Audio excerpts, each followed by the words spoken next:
Akira here, they definitely have the tools they need. But I think the biggest thing, again, is that March is big, right? How do you utilize that?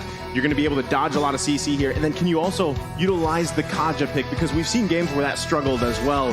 But that's going to be it for the draft as we load up into the land of Dawn. Ladies and gentlemen, the last day of the group stages.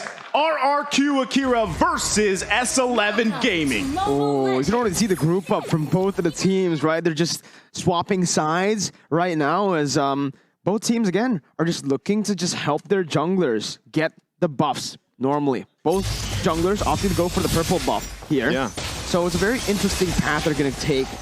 There's one thing that's very interesting, though, yeah. Papa Dog. Is that it? Is that what I was going to point it out to you, man? Weapon mastery, right? He didn't go for it. He went for high and dry here, which is interesting. What do you think about this?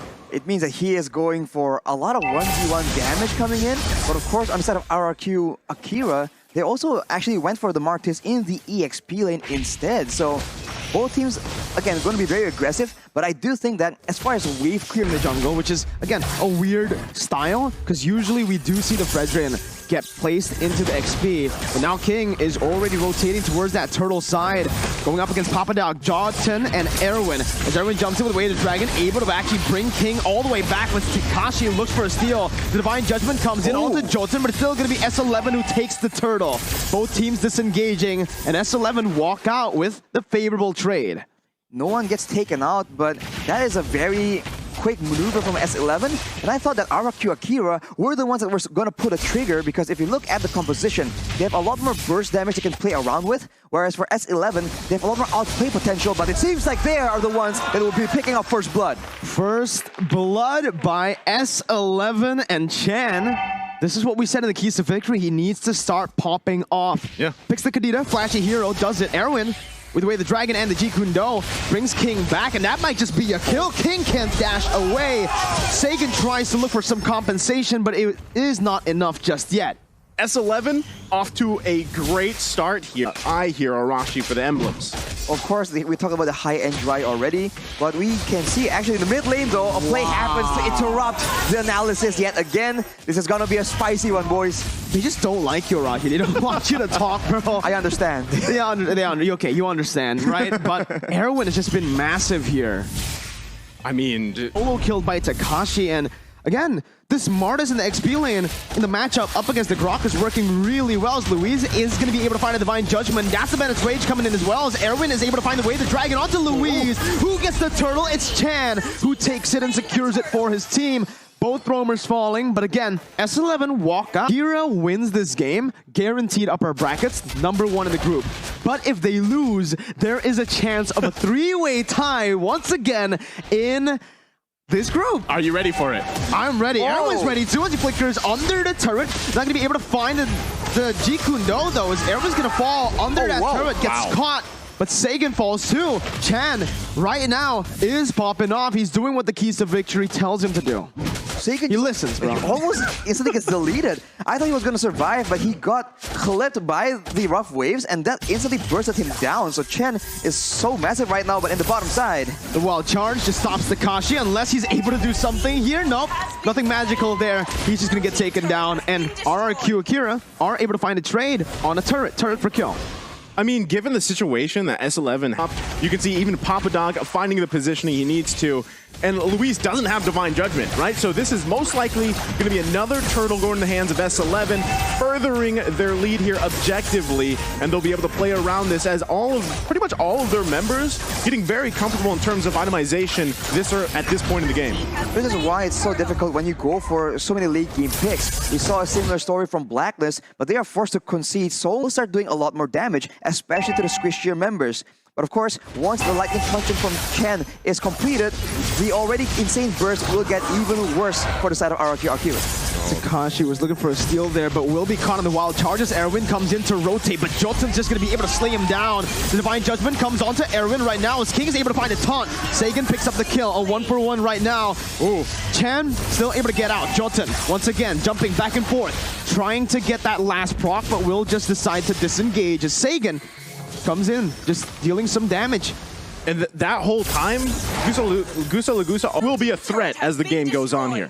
Luis, we have seen that he really does do a lot more flashy things when he has AoE crowd control that can set up his whole team for a big fight. But whoa, King!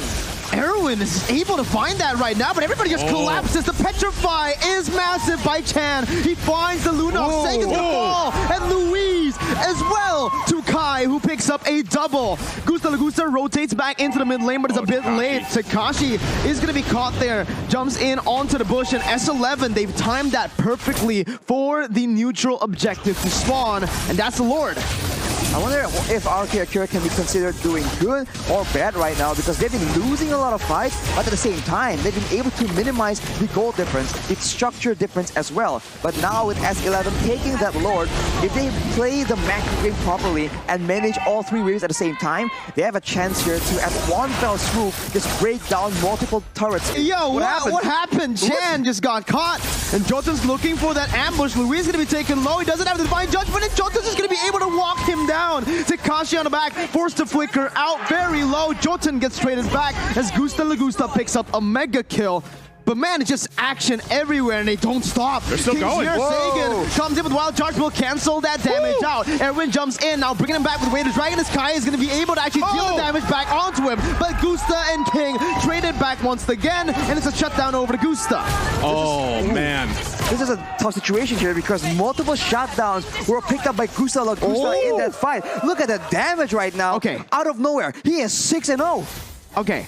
The Beatrix does damage. What was wrong with all the other Beatrixes at M4?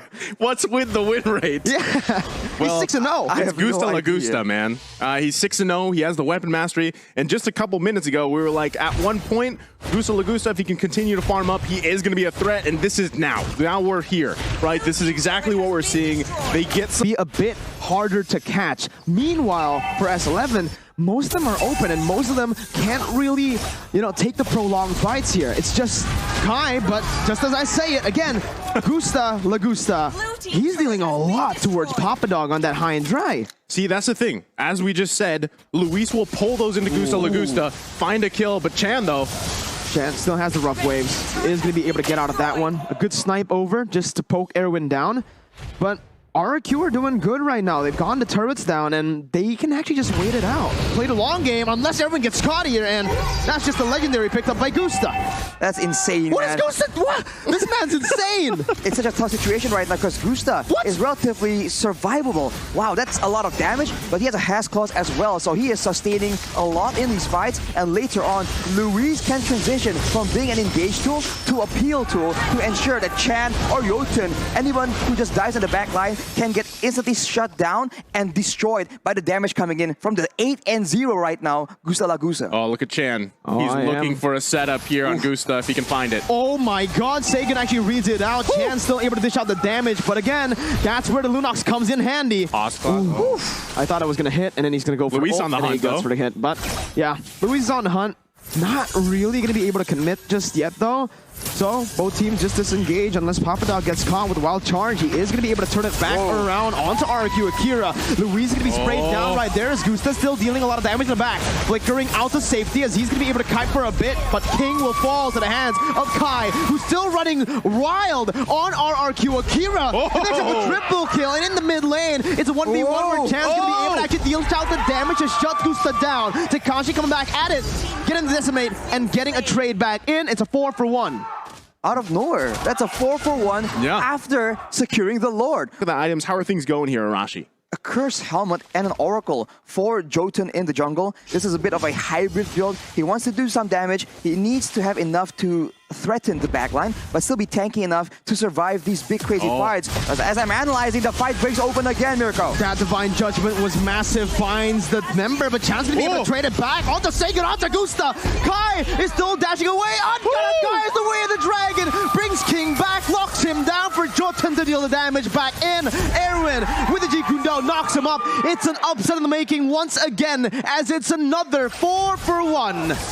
Can they actually push into the base here? It's only Luis. There's more than 20 seconds. They're going in. Erwin with a flicker combo in the Jeep Kundo. The mini wave needs to be cleared out. Luis is trying his best to actually buy some time. 5 seconds onto the Lunox right now. That's going to be Luis jumping in again. And that's S11 Gaming pulling another stop to upset the odds.